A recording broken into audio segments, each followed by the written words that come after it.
Quando falamos do propósito, da questão do discipulado, a gente precisa ter em mente o que eu acabei de falar, que há pouco eu falava sobre a questão do amor a Deus, mas uma outra coisa que precisa estar muito fixa na nossa mente também no que diz respeito ao cumprimento do discipulado é a glória de Deus. Lá em 1 Coríntios capítulo 10, versículo 31, nós temos lá a recomendação do apóstolo Paulo para a igreja de Corinto, dizendo: quer comais, quer bebais ou façais qualquer outra coisa, faça tudo para a glória de Deus.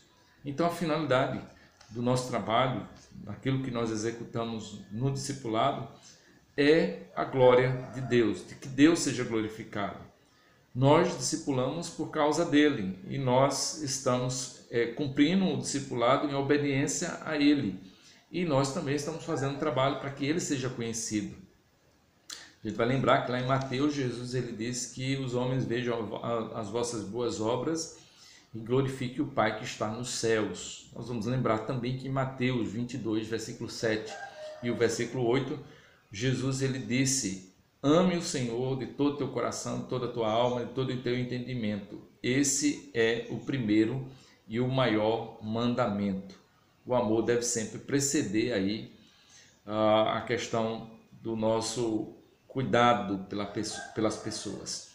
E esse amor deve se preceder no sentido de primeiro ser dirigido a Deus, para que possamos estar também vivenciando ele com nossos irmãos. E isso é evidente, a gente vai lembrar que João vai dizer, como nós podemos amar o nosso irmão que estamos vendo, tocando.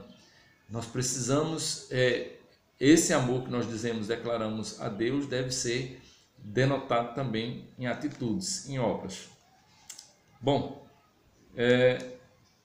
que a nossa preocupação não esteja focada em estratégia, em meramente em estar em uma sala de aula, mas a nossa estratégia, o nosso cuidado no discipulado seja a glória de Deus, seja o amor aos nossos irmãos. Quando estivermos fazendo isso, estamos cumprindo a ordem do Senhor Jesus. Há pelo menos algumas razões que eu posso aqui apresentar para você, razões que devem ser considerada por cada um de nós no sentido desse compromisso, do cuidado com o outro, de ajudar o outro a se fortalecer e a fundamentar a sua fé na pessoa de Cristo. A gente pensa que o amor de Deus ele é expresso aí em relacionamento, né? O amor de Deus e os seus propósitos, eles só podem ser comunicados por meio de uma relação pessoal e de uma relação comprometida. O ministério de Jesus ele mostra isso claramente. Jesus ele mostra esse cuidado, esse amor, essa atenção que ele dá ao outro. A Bíblia diz que o amor é conhecido quando nós entregamos a nossa vida para os nossos irmãos. O texto que nós lemos aí, João capítulo 3, versículo 16. E fazer discípulos, essa foi a primeira. O amor de Deus é expresso em relacionamentos. A segunda, fazer discípulos, foi um mandamento dado por Jesus. Nós já vimos aqui também o texto de Mateus. Jesus ele envia os discípulos, ele ordena os discípulos que vão e façam discípulos. Então, eu devo fazer discípulo porque eu devo viver o discipulado, porque quando eu estou vivendo o discipulado, eu estou expressando o amor de Deus, o amor que eu recebi de Deus na vida de outra pessoa. Jesus diz: aquilo que você recebeu de graça, vai dar de graça. Quando eu estou comprometido no discipulado, eu estou cumprindo uma ordem do Senhor. Jesus ele escolhe também o discipulado. Em terceiro lugar, Jesus escolhe o discipulado como estratégia. E essa estratégia do discipulado que Jesus escolhe não é algo que acontece só em Jesus. A gente vai ver que no Antigo Testamento o discipulado já era vivenciado. A gente vai lembrar a questão de Moisés e Josué. Josué estava ali aprendendo com Moisés. Nós vamos lembrar de Elias e Eliseu. Eliseu estava ali aprendendo. Eliseu estava aprendendo com Elias. Também na relação de Paulo com Timóteo, aí já no Novo Testamento, Timóteo estava aprendendo de Paulo, e Paulo diz para Timóteo: aquilo que você está aprendendo de mim, esteja preparado também a instruir, a levar para outros homens. Então, Jesus escolheu essa estratégia e Ele espera que nós venhamos seguir, né? Qualquer outro estratégia, modelo que venha ser apresentada, ela precisa considerar a realidade de que o que Jesus nos ensinou é algo simples, mas algo que precisa de compromisso de nossa parte. O discipulado ele gera também qualidade, ele gera saúde no relacionamento que nós temos com a igreja. Às vezes estamos muito preocupados em quantidade, e isso é importante, mas nós não podemos estar fixados apenas na questão do crescimento numérico da igreja. Precisamos buscar o crescimento qualitativo da igreja. Quando nós desenvolvemos relacionamentos na nossa comunidade de fé, nós conseguimos também trazer saúde para dentro da relação com a igreja, porque nós estamos não só se juntando para cantar, para orar, para algumas atividades, mas nós estamos também conhecendo uns aos outros, vendo as fragilidades e também estamos aí caminhando com as pessoas em crescimento. Então isso traz uma grande diferença no que diz respeito à questão do bem-estar da igreja. Sem falar também, irmãos, que isso também produz os resultados, o crescimento, a realidade de pessoas que estão vivendo comprometido o relacionamento com seu Senhor, é que elas vão inspirar outras pessoas. As pessoas vão ver a diferença, vão ver a transformação, vão ver o tipo de relacionamento que elas têm uma com a outra, e elas vão desejar também viver aquela experiência, conhecer o que é que está por trás daquele tipo de relacionamento que aquelas pessoas estão construindo. Então, o discipulado ele é extremamente necessário para o crescimento, a multiplicação, o desenvolvimento sadio da Igreja do Senhor. Então, é muito importante que nós venhamos entender que o discipulado ele tem uma força bem maior ainda do que o simples fato de evangelizar. Se evangelizamos e não temos compromisso, esse crescimento pode estar comprometido. Mas quando nós evangelizamos e discipulamos as pessoas, nós estamos dando uma oportunidade para que as pessoas também elas possam reproduzir. Estar junto às pessoas, ensinando a elas como elas devem viver a vida cristã. E a gente vê isso acredito que muitos que estão aí me ouvindo, estão assistindo, vão recordar de que profissões eram passadas pelos pais. Os pais ensinavam os filhos a exercerem certas profissões.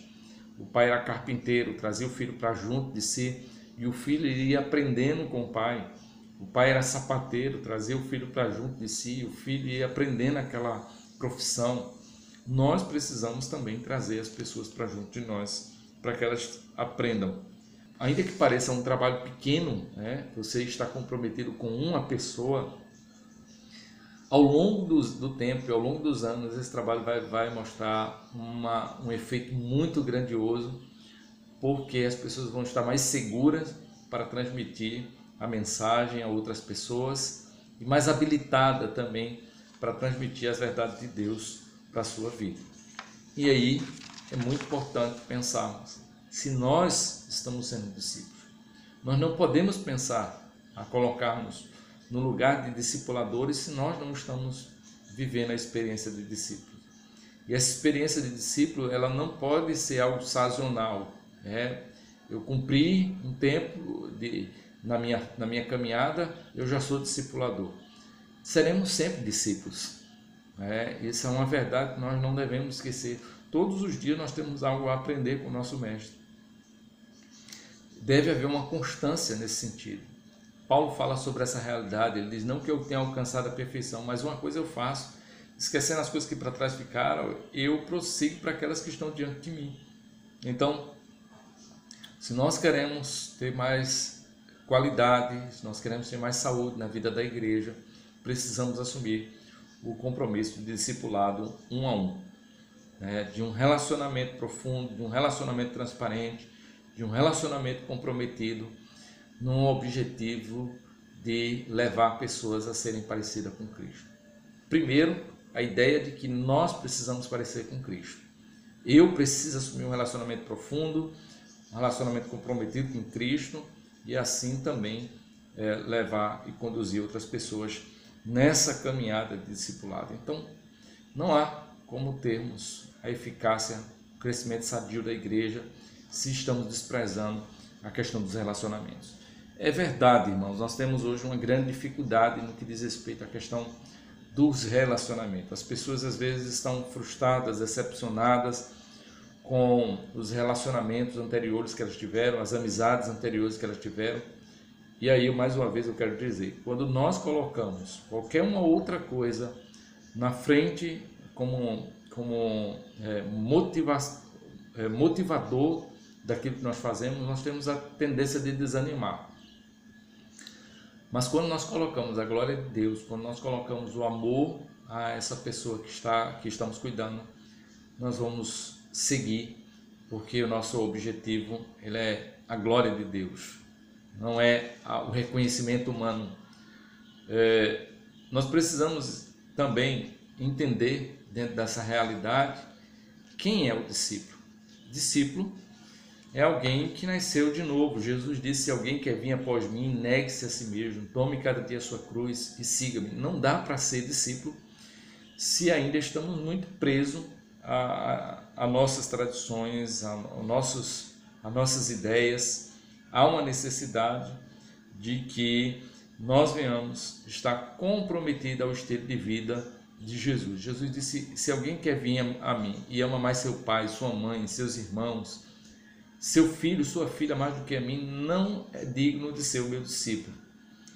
Então, o discípulo é alguém que está andando atrás do seu mestre com o objetivo de conhecer mais o seu mestre e de viver a vida do seu mestre. Então, não há aí a ideia de um discipulado se ainda impera em nós o eu, se impera ainda as nossas ideias.